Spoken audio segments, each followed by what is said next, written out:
There are deals across the market, and there are a few stocks that we think Wall Street investors have completely misunderstood. Joining me to discuss that is Jason Hall of The Smattering. Jason, how are you doing today? I'm good, Travis. I'm glad we're going to take this opportunity to kind of break down two industries and companies that I think are very misunderstood, like you said. All right, what do you want to bring to our attention today?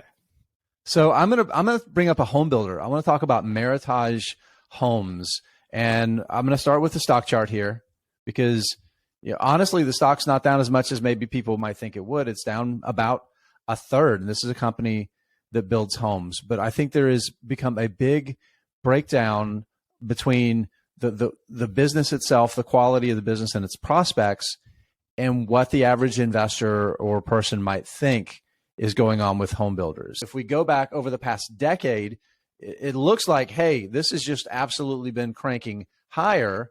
But if we go to the beginning of the housing crash back in 2007, housing starts absolutely plummeted, okay? Absolutely plummeted. And we spent the better part of a decade building well below historical levels, right? So think about the historical levels are closer to 1.6, 1.7 million. And oh, by the way, one more thing, while we haven't been making more houses, we've been making more families, okay? So think about household formation is a really important data point.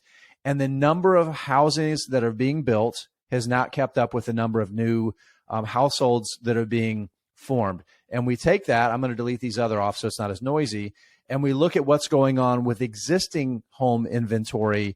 The month's supply, usually like 6 months, 9 months supply is a healthy amount.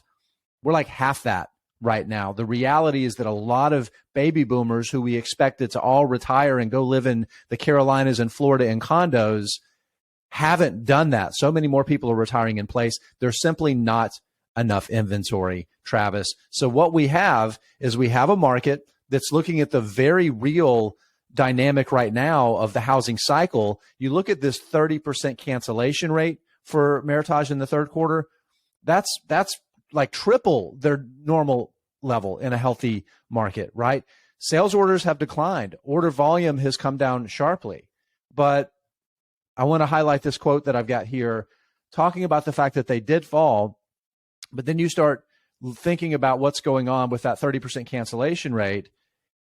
Gross sales orders declined about 14% year over year. So it's actually a less unhealthy market than people think. But the thing that I really wanted to hit, why I think this is a misunderstood business, is that you do have these cyclical challenges, these temporary problems that are going to take some period of time to normalize, right? As interest rates stabilize, housing values stabilize, but the structural problems are still there.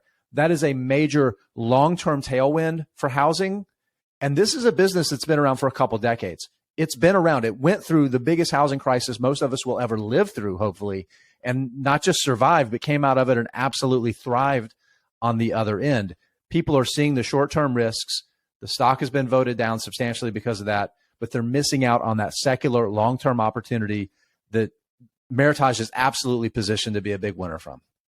So I understand the long-term opportunity. I do want to highlight some of the risks and kind of push on some of those for you, because I think if you're going to get into a stock like this, you have to understand what the risks are and then what to look for in the income statement. So let's talk about a few of those.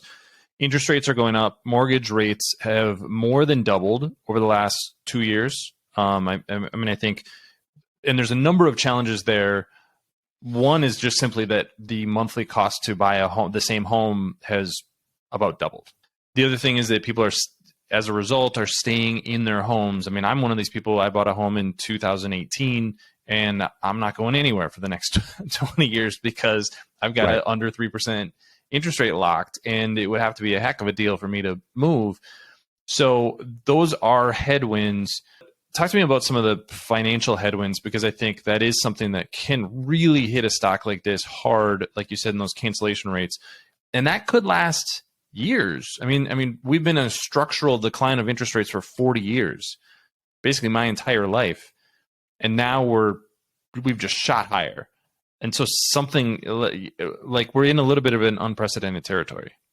Yeah, I agree with that. And you bring up some really good points, because the reality is the story has changed, right? The game has changed to some degree. And let's talk a little bit about land, right? Those costs.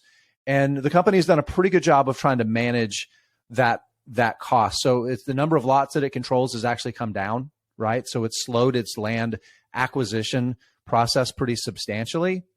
And part of the way that it's done that is by using options. And you see the percentage of optioned lots has come down, Travis. What does that mean, option lots? In other words, it's paid a deposit, it holds an option to buy at a certain price during that option period, right? Just like stock options. The company has walked away from about $9 million worth of premiums that it's paid to get off the hook for that land. In past periods, that would have been land that it would have had to buy to acquire, probably through debt, and to dispose of that land, it would have had to sell it, most likely at a loss that would have been larger than that amount of money. So they're taking some really good steps to manage the balance sheet and to prepare the business for a protracted downturn. They have almost $800 million on a revolver that's untapped. So there's a lot of liquidity on the balance sheet. And again, it might feel new and different, but it's just part of the cycle, right? And this is a company that's been through it. The structural issue with housing, I think, is the big thing that's misunderstood the most. And people get married and they want to have a family and raise kids, and the majority of them don't want to do it in an apartment, right? They don't want to do it in a condo they're renting. They want to own, right? So the reality is that is going to continue to play into Meritage over the long term.